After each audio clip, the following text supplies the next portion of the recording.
Senhor esteja convosco. Proclamação do Evangelho de Jesus Cristo segundo Lucas. Naquele tempo, o Senhor escolheu outros 72 discípulos e os enviou 2 a 2 na sua frente, a toda cidade e lugar onde ele próprio devia ir, e dizia-lhes: A messe é grande, mas os trabalhadores são poucos.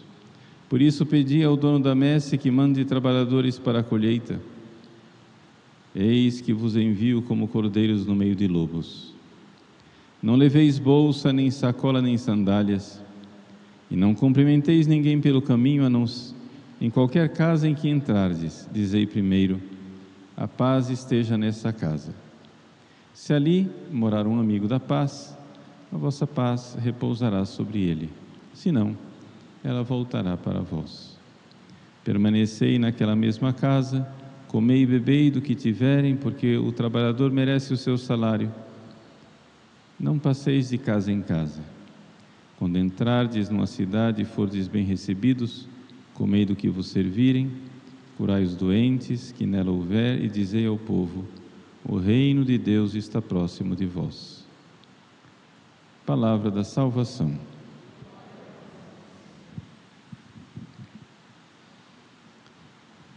Meus queridos irmãos e irmãs, celebramos a memória de São Cirilo e São Metódio.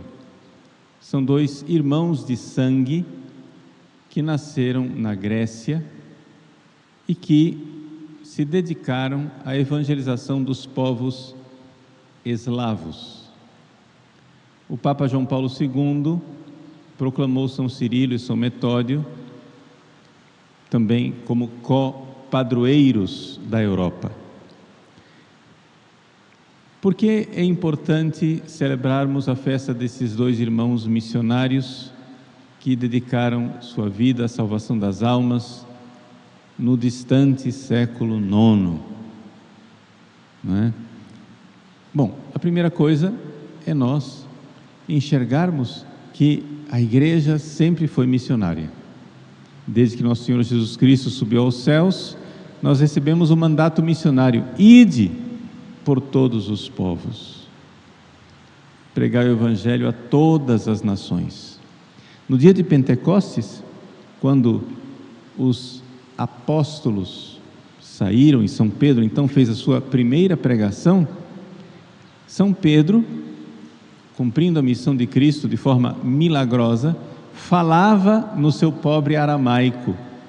No entanto, cada povo que estava ali presente entendia na sua própria língua.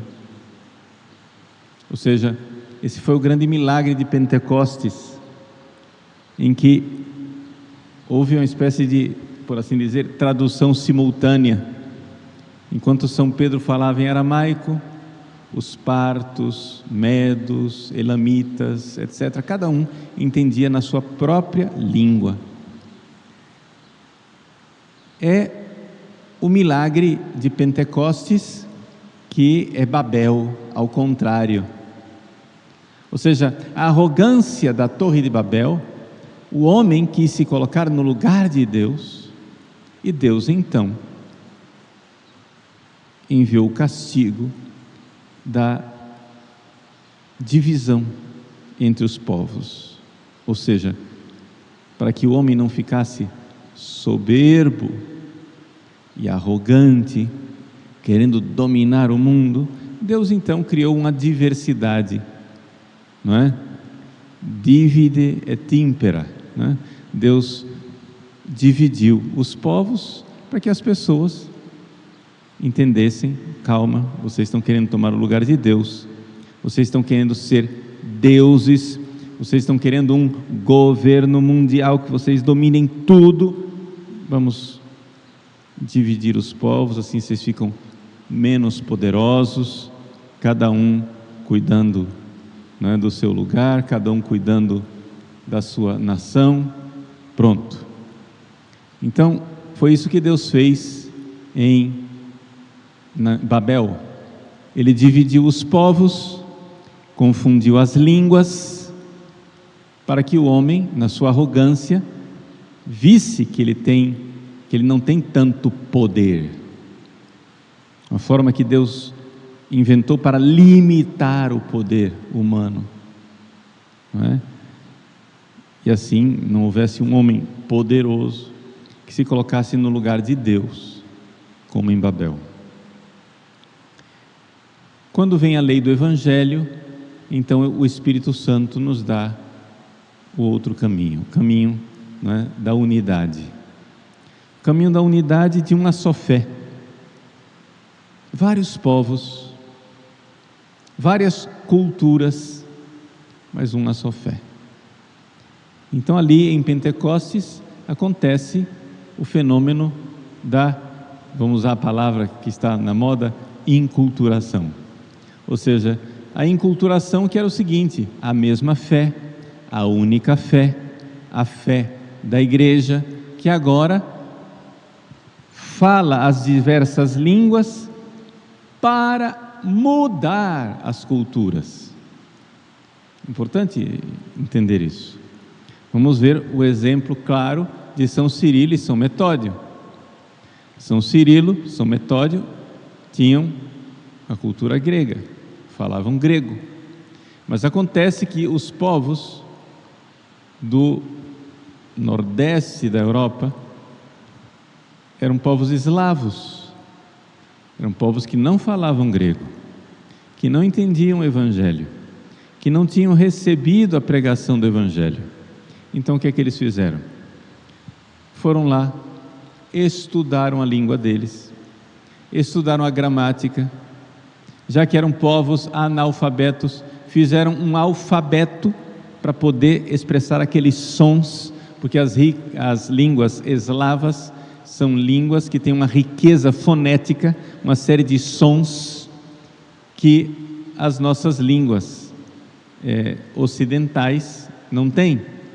Então precisava de um alfabeto diferente para retratar aqueles sons diferentes.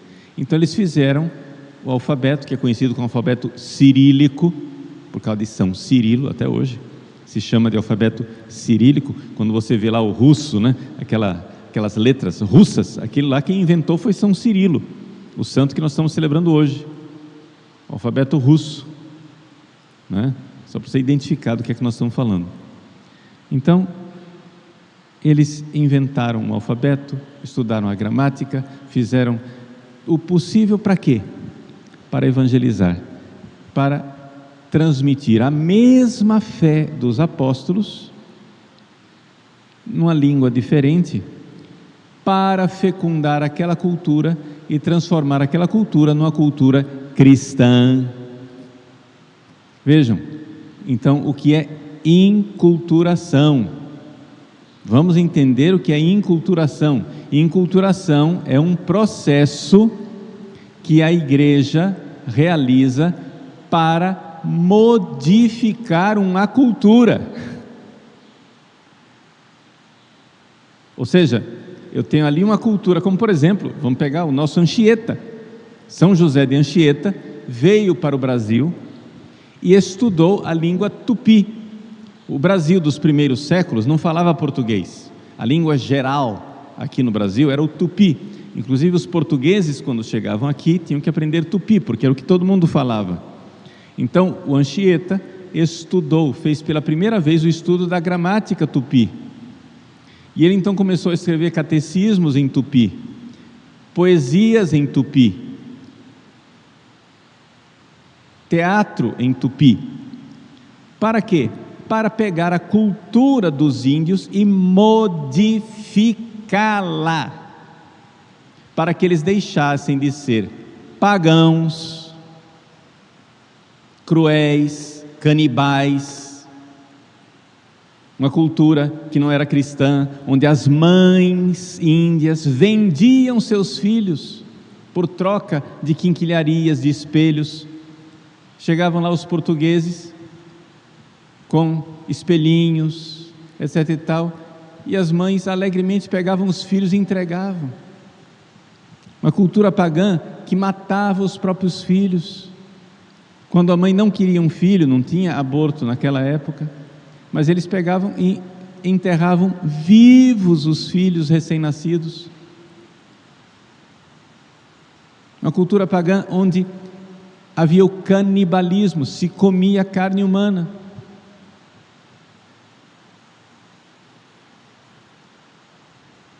Uma cultura pagã onde havia o incesto, onde não havia respeito, havia adultério, etc., em várias dessas tribos. Pois bem, o que é que quis Anchieta? Anchieta aprendeu a língua dos índios para mudar a cultura dos índios. Isso é enculturação. Enculturação é um processo de adaptação da mensagem cristã à linguagem de uma outra cultura, para que aquela cultura seja fecundada, modificada, transformada, cristianizada.